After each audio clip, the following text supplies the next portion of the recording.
Dream a little dream of me. Welcome, kindreds. It's Jessica TheStoryWitch, and I realise I haven't done a kind of chatty catch-up video in a while, although, you know, I'm chatty in all my videos. But I wanted to talk a little bit about 2021 and what my plans are for this year, and the whole kind of depth year thing. I know, like, last year in 2020, I'm looking back on my journal and everything, I realised I chose not to make any goals for 2020. I had obviously seen the astrology and how things were like looking, so I had an inkling that it wasn't going to be a great year for, oh, Frodo's trying to, come on, do you want to say hello? Look, oh no, he's trying to disappear. So yeah, I had an inkling that like 2020 was not really going to be a great year for getting goals and kind of achieving things that I wanted to achieve. So I chose not to set any goals, and instead I had those kind of like a might do lists instead. But 2021 is already feeling a little bit easier, although, you know, Saturn's not in Capricorn anymore, but it is in Aquarius, which is still another kind of Saturn ruled sign. But I definitely feel like Saturn in fixed air is easier than Saturn in cardinal Earth. So I'm feeling more hopeful, more positive this year for my kind of personal goals I'd like to get done. And one of those things is that I'm considering a depth year again. I haven't fully committed yet, and you know, it's already February, so could well be that it doesn't actually happen. Sorry, I just had to pause it then because my whole family just came home. So I think I was saying about 2021 and depth years. So in 2019, I took a depth year, which meant that I didn't buy any new books or resources or anything like that for the whole year. I didn't buy any tarot decks, any oracle decks, anything like that either. In 2020, I definitely did buy those things, and I have resubscribed to the Witch Casket as well. And I am going to be continuing to subscribe to Witch Casket for a while because I'm really enjoying getting the boxes, and sometimes things like that, even though I don't necessarily need it, makes me feel good. So I'm basically leaning more into that. The things that make me feel good and support me, I want to do more of. And the things that, one of the reasons I wanted to take a depth year in 2019 was because I was kind of feeling overwhelmed with like the amount of resources that I had available to me that I hadn't used. So things like courses that I've bought and books that I've bought and hadn't fully read or hadn't like fully implemented and stuff like that. So I want a kind of depth here in 2020, but there's certain things that I know I can buy which don't stress me out, so I'm going to carry on getting those things. So I'm not sure if any of this is making any sense. Hopefully it is.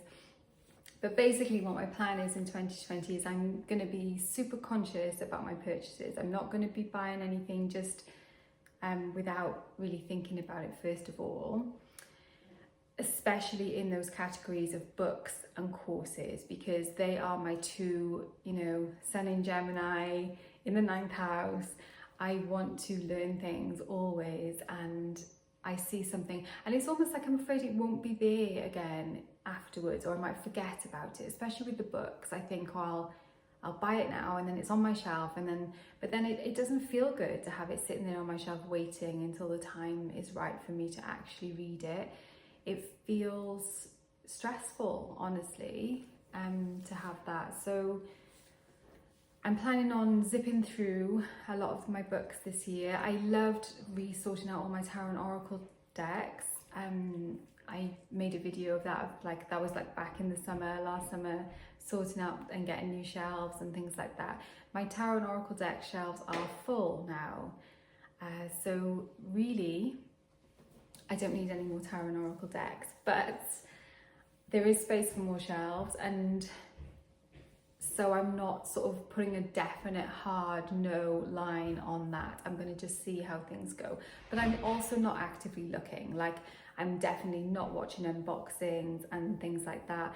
And I'm this year, another one of the things I've started, which has been so really nourishing for me, is that I'm not, every Sunday, I don't turn on my phone, I don't turn on my laptop, I'm not doing any work on that day. I am not like aimlessly looking around at stuff on that day. It feels so lovely to kind of take a break and read, you know, and go outside and like take Frodo out and stuff like that, and just enjoy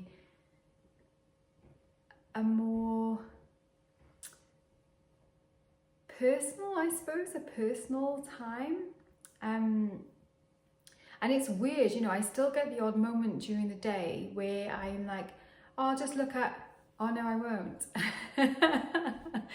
And it feels odd.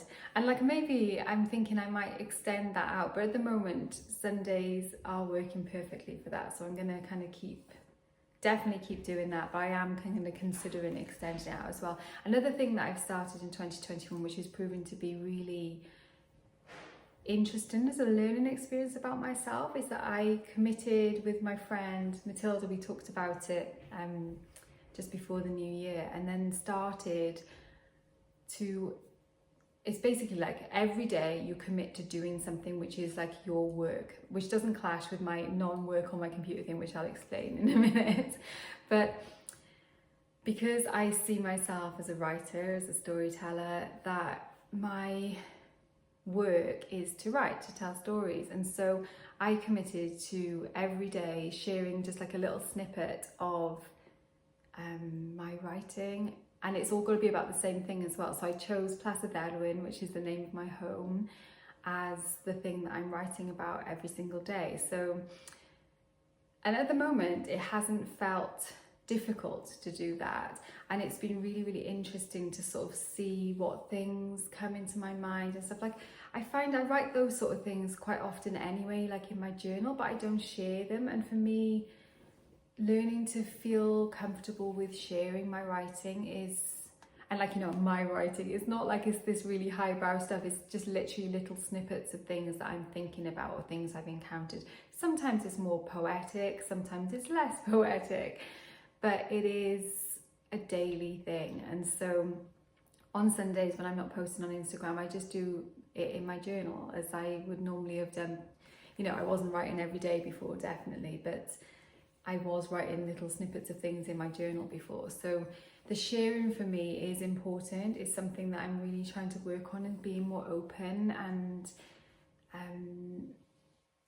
I think I'll always be a kind of private, personal kind of person. That's my personality. But part of being able to connect with myself and trust and believe in myself is also to do with how I feel connecting with other people. So that Virginia Woolf quote, I can't remember it to quote it back off, but it's something like that. If you cannot tell the truth about yourself, you cannot tell it about other people. So I feel like I need to be more truthful about myself, more openly truthful about myself,